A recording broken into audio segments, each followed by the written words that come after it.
사도행전 19장 11절에서 22절까지 말씀을 교독합니다. 하나님이 바울의 손으로 놀라운 능력을 행하게 하시니 심지어 사람들이 바울의 몸에서 손수건이나 앞치마를 가져다가 병든 사람에게 얹으면 그 병이 떠나고 악기도 나가더라. 이에 돌아다니며 마술하는 어떤 유대인들이 시험삼아 악기 들린 자들에게 주 예수의 이름을 불러 말하되 내가 바울이 전파하는 예수를 의지하여 너희에게 명하노라 하더라. 유대의 한 제사장 스게와의 7 아들도 이 일을 행하더니 악기가 대답하여 이르되 내가 예수도 알고 바울도 알거니와 너희는 누구냐 하며 악기 들린 사람이 그들에게 뛰어올라 눌러 이기니 그들이 상하여 벗은 몸으로 그 집에서 도망하는지라.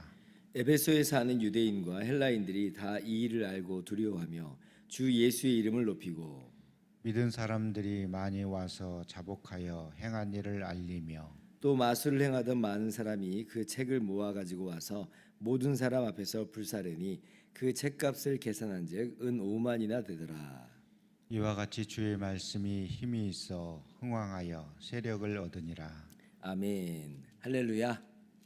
하나님의 크신 은혜와 평강이 오늘 또 변함없이 여러분 가운데 가득 넘치기를 주님의 이름으로 축원합니다.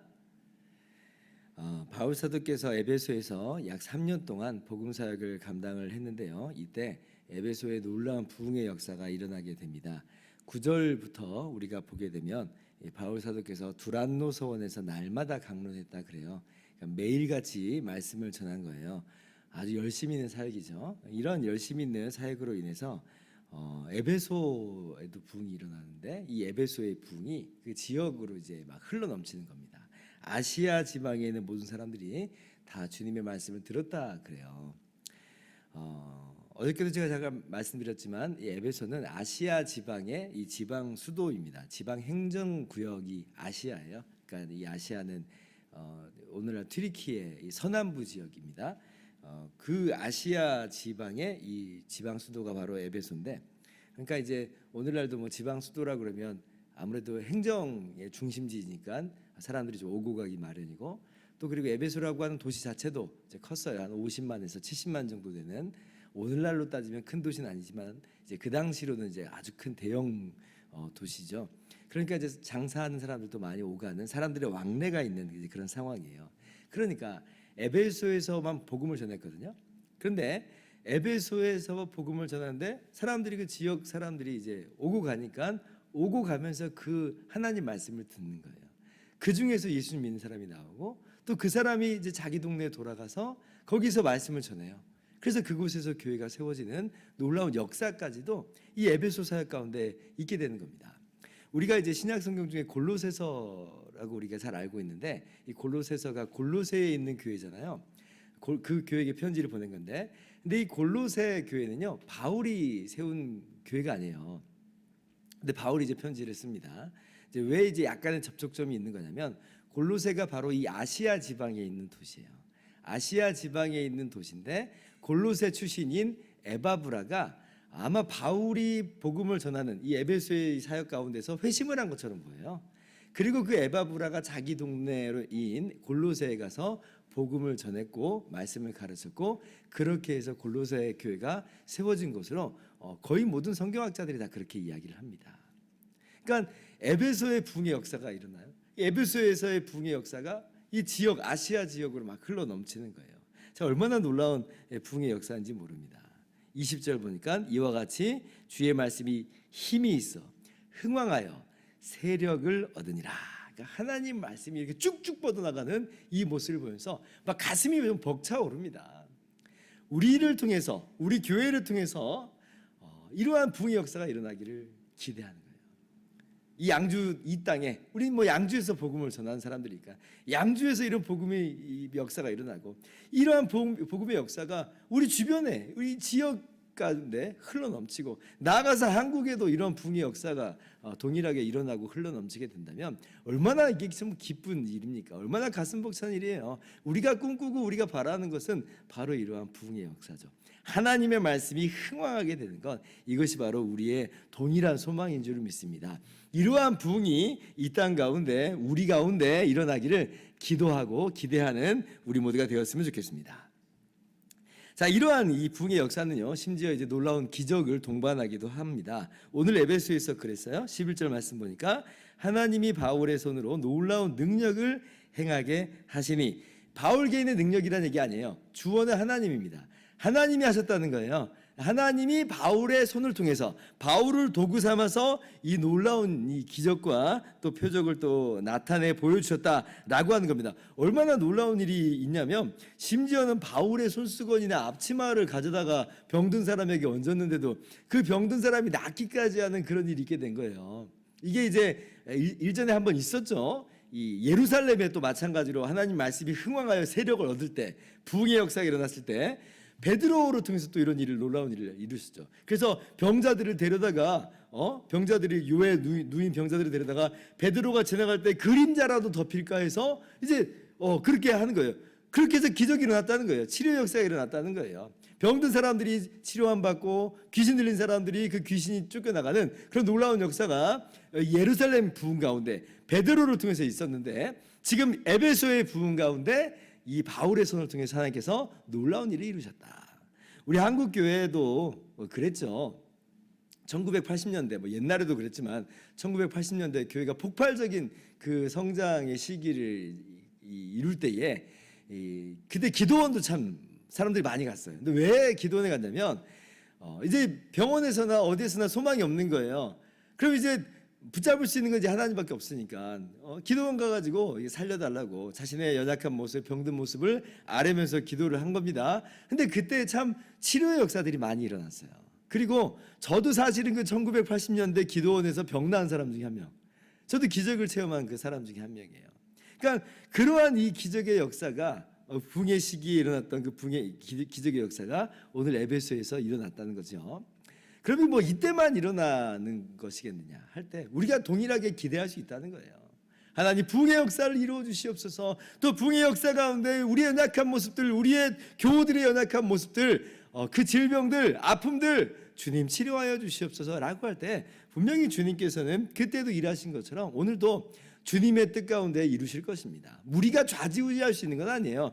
주어가 우리가 아니니까. 바울이 주어가 아니라 그랬잖아요. 하나님이 하시는 거예요. 하나님의 뜻 가운데 하나님께서 이루실 줄을 우리는 믿습니다. 그렇게 기대하고 기도하는 거예요. 믿으시기 바랍니다.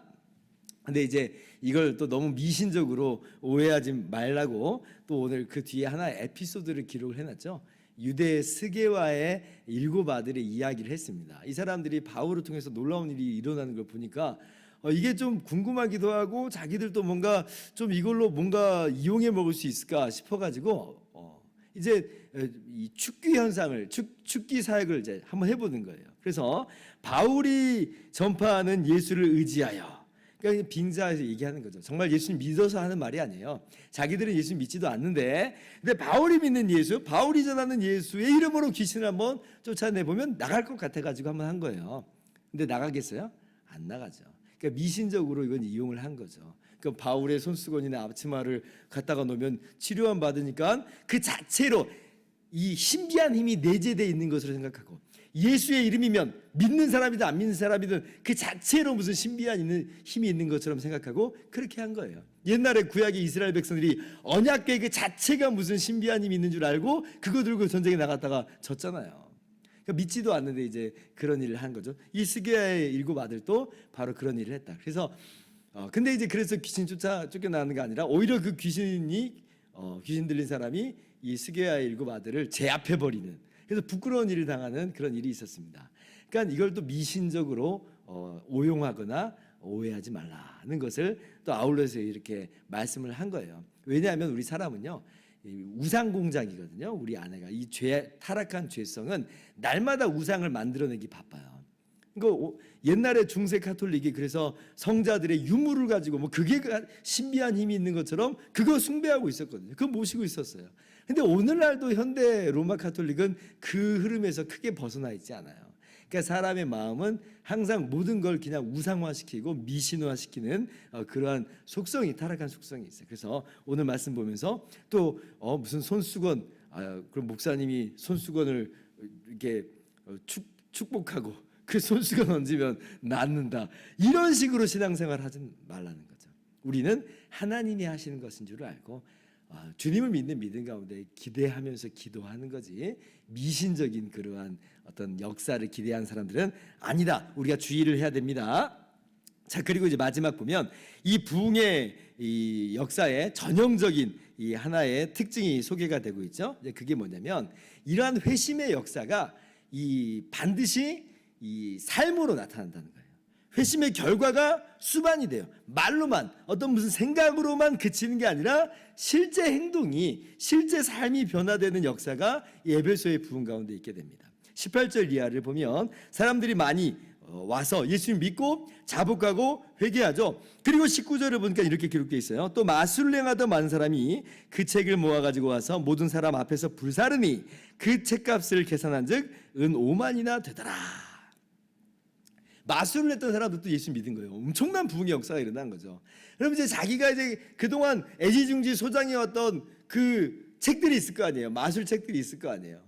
그럼 그거 어떻게 하느냐라고 할 때 그거 가지고 와서 다 불태워 버렸다. 마치 옛날에 우리 이제 우상 섬겼던 우리 민족이 예수님 믿게 됐을 때 그 집안에 있는 뭐 신주단지나 그 집안에 있는 모든 우상들을 다 내어버린 것 같은 그러한 일들이 오늘 에베소 가운데 있었다는 겁니다. 나 예수님 믿어. 근데 이거 너무 아까워. 그래서 그거 붙잡고 있는 것도 아니에요. 이것도 너무 비싼 거야. 그래서 다른 사람들이 그냥 이거 쓰면 좋겠다. 이거 팔지도 않아요. 이 책값을 모아보니까 5만이나 되더라. 이 1드라크마가 1데나리온하고 같거든요. 하루에 1당이에요. 그럼 5만, 은 5만이라고 하는 건 수십억 가치입니다. 수십억 가치. 아까운 거예요. 비싼 거예요. 그런데 아낌없이 다 내어버려요. 예전에 저 젊었을 때, 저 어렸을 때 수련회 같은 데를 가면 그런 일이 우리가 이제 종종 했습니다. 은혜를 받잖아요. 수련해 가지고 나의 죄를 깨닫고 회개하고 변화된 삶을 다짐을 합니다. 그럼 집에 돌아가서 했던 것 중에 하나가 뭐냐면 어떤 친구는 자기가 애지중지 모아왔던 만화책 그 다 버려버려요. 다 버려버려요. 비싼 돈 주고 사오고 모아왔던 거.